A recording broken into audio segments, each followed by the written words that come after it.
Adama Sada Sy, porte-parole du collège des délégués du TRUB. Donc li waraloon tey point de presse bi apporter sunu kàddu par rapport ak événement bi nga xam ni xew na fi li waral événement bi nag moom mooy Covid 19 bi parce que bi mbas mi duggee ci réew mi ak léegi mois de mars hôtellerie dafa soox bu metti comme ni ko koom-koomu réew mi sooxee parce que tey am na ay situation yu mësul am ci àdduna bi yu fi am. toog nan ñett ba ñeenti weer yoo xamante ni bépp hôtel ak restaurant fii ci Sénégal dañ koo tëj donc bi nga xamante ni nag mbas mi dugg si na direction wu TRUB bi dafa woo collège des délégués pour ñu signer benn protocole d'accord ñaari fan après si le président génne loi d'habilitation bi ñu respecté ko pour ñu fay travailleurs yu nekk à hauteur de 70%. donc si lan demee li ñuy wax confinement donc TRUB bi respecté loolu mais ba pare préserver droit social travailleurs yëpp mooy bépp travailleur lii nga xamante ni mooy sa IPM lii nga xamante ni mooy sa avance tabaski lii nga xamante ni mooy bépp droit boo xam ne am nga ko dañ la ko maintenir pendant ces périodes de pandémie là. après bi ñu retourné en juillet si leen ubbiwaat resort bi ñu ubbiwaatee resort bi hôtel bi di dox mais au ralenti si leen signéwaat beneen protocole d'accord pour chômage technique à 50% en mois de juillet 55 en août 60 en septembre bi nga xamante ni nag loolu am na si la ñu direction bi waxee ni fii mbas mi toll moom mënatul dem parce que trésorier dem sonn na te moom tamit gisatul clientèle boo xamante ni mën na si basé wu pour tenir finance su hôtel bi ndax bu ñu fàtte ni TRUB bi mooy premier employeur si secteur hôtellerie fii si Sénégal même en Afrique de l'Ouest parfois avec 900 à 1000 personnes CDI si complexe bi loolu amee nag si lañ def benn plan de départ négocié du 1er juillet au 30 septembre am na nag 20 travailleurs yoo xamante ni signé woon nañ si ba ñoom si lañ demee après nag si la direction bi proposé benn plan de licenciement économique si 121 travailleurs bi mu amee direction bi mu ko proposé délégués yi defaat nañ ay contre-proposition pour ñu jéem a parer ba benn liggéeykat du ñàkk liggéeyam ndax période yi ñu nekk c'est des périodes très difficiles mais mbir mi toll na foo xamante ni mënatul ñàkk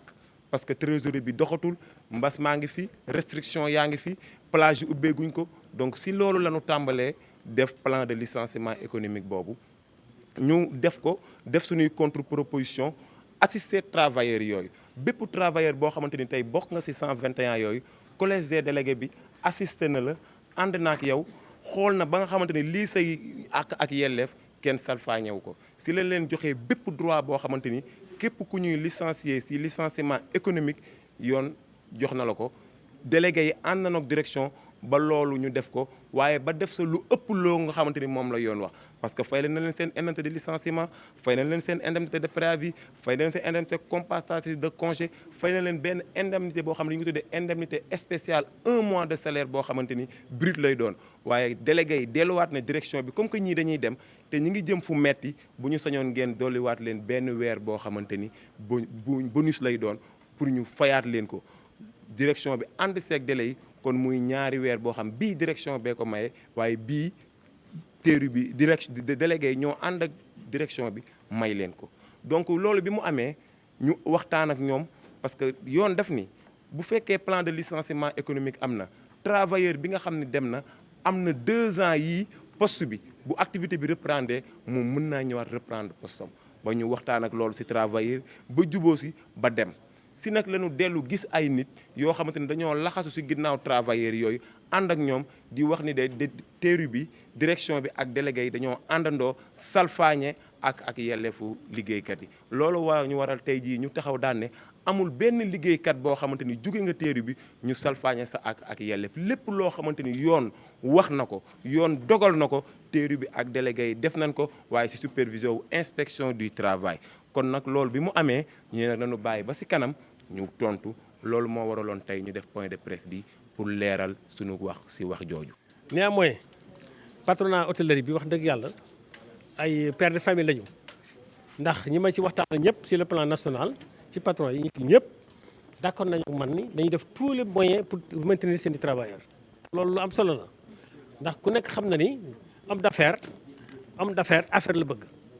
waaye soo nee mënutoo am affaire boobu bu la neex ni sax tëj naa sama kër waaye ñoom defuñu ko ñu ngi waxtaan. état bi dama ko nañ plan ñun dañoo proposer plan de relance secteur bi dañu wax ni Sénégal li ñu gën a dajji rey mooy lépp dañu ko dépendre ci étranger yi mais bala ñoo dépendre ci étranger nañ compter ci ñun. soo demee en France 80 millions de touristes la ñu am par an 80 nga dem Italie benn région rek 35 millions de touristes la ñu am par an waaw Sénégal mënuñu fexe ba am 2 millions de touristes par an. loolu dañuy fexe ba intéressé ci Sénégalais yi seen bopp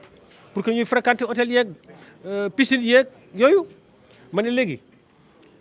proposé nañu ñun patronat bi ak gouvernement bi nañuy def bépp hôtel bu Sénégalais dem présenter carte d'identité nationale nañ ko defar réduction 50%. parce que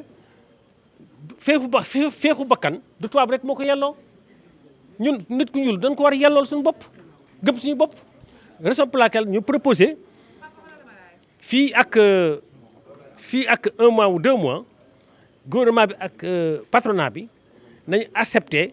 liggéeykat sénégalais boo xam ne dem nga ci hôtel wala nga dem ci restaurant présenter sa pièce d'identité ñu defal la réduction 50%.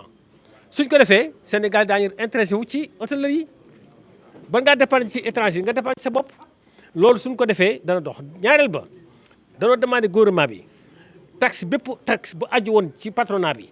ci hôtellerie fii ak 2021 nañ ko aj wala ñu épongé ko sax TVA moo xam TVA la moo xam leneen la moo xam la mooy xam taxe sur l'exploitation budget d'exploitation ndax xam ngeen ni xam nga loolu état bi du ko wax waaye boo amee sa entreprise droit d'exploitation bi maanaam li nga am ci budget ci année bi bénéfice ak yëpp état di ci am 30%. xam nga loolu dafa xaw a doy waar. waaw yow ngay liggéey wuti sa xaalis dem ci banque yi engagé ay nit di leen liggéey loo résultat yi ñëw nga am 1 milliard état ne la attention am naa ci 30% ci 1 milliard bi loolu xam nga lu doy waar la waaye ñun laaju wax ñu lañu bàyyi loolu waaye nañu bàyyi taxes yi redressement impôt yi ñu leen di teg nañ ko bàyyi aj ko bu ñu bëggee wax dëgg yàlla ñu téye liggéeykat yi. ñaareel ba hôtellerie li muy employé ci Sénégal ci xale yi 150 000 travailleurs amul benn secteur bu ko fiy def c'est des travailleurs salariés di cotiser IPRES caisse de sécurité sociale impôt yor seen i njaboot yor seen i xarit ak seen i dëkkandoo mais ñoo état bi da ko war a favoriser parce que léegi xale yi espoir amatuñ benn espoir ci benn secteur lu hôtellerie moo tax école formation yu bari léegi école formation boo dem xale yi am bac wala ñi nga xam ne ñu ngi jóge université ñoo fa ne kon loolu état bi da ko war a encadrer parce que c'est pas l'état qui développe le pays c'est le secteur privé qui développe le pays état dafay consommer rek mais privé bi moo koy développé privé boobu développé réew mi nag ak économie bi état bi da ko war a encadrer ba mu dëgër ba nga xam ne boo ëllëgee si biir benn xale du jël bateau dem ci géej gi loolu mooy dëgg gi kon nag il faut aussi ñu góorgóorlu ñoom itam jàppale hôteliers yi encadrer leen surveiller leen su ko defee ñun syndicalistes yi noo ngi fi ñu bu ñu consulter muy patronat muy gouvernement li xew ci terrain bi daal leen ko wax fi ñu war a teg seen tànk daal leen ko wax parce que dama leen jox benn exemple boo amee 300 chambres yi fees am ay clients yëpp ñu occupé ko da ngay xam ne 300 chambres yooyu bi ñuy jël remplir seen i formalité ci réception bi bu fekkee ne couple la ànd ak seen doom wala seen ñaari doom wala seen ñetti doom xale bu nekk dana fay 1000 francs intéressé bi dana fay 1000 francs soxnaam dana fay 1000 francs xaalis boobu moo nekk ci crédit hôtelier yi xaalis boobu ay milliards la te bu njëkk yoonu gouvernement nekku ci woon patronat yi ñoo ko yore woon pour se assurer la vente destination Sénégal waaw loolu état bi moom jël ko jël dëkk jël ko léegi ci trésor public la at mu nekk dañ ci wiire agence bi am na agence AMPT boo fi ne kooku loolu mooy budget mais loolu mooy liggéeyu vente la destination Sénégal waaw loolu nag bu fekkente ne état bi da ko téye moom patron yi amatuñu moyen yi am mooy bu salon amee international ñooy obligé yóbbu seen bopp ndax agence bi da am ñu mu yóbbu jël en charge mais li ci ëpp ñoom ñooy jël seen bopp en charge pour jaay seen hôtel dafa toll ak dafa nekk loo xam ni kooku newul ci biir presque doo ko xam waaye nag gouvernement li ñu koy demandé mooy mu encadrer secteur privé bi pour que ñu mën a embaucher xale yi xale yi liggéeykat yi mën a liggéey seen xel dal mën a dimbali seen i parents waaye nag am na loo xam ne bu ñu ko defee du dem Ndar nag Saint-Louis waa na ngeen fa def reportage parce que am na solo parce que la fa nekk métti na lool maa ngi leen ko xamal leen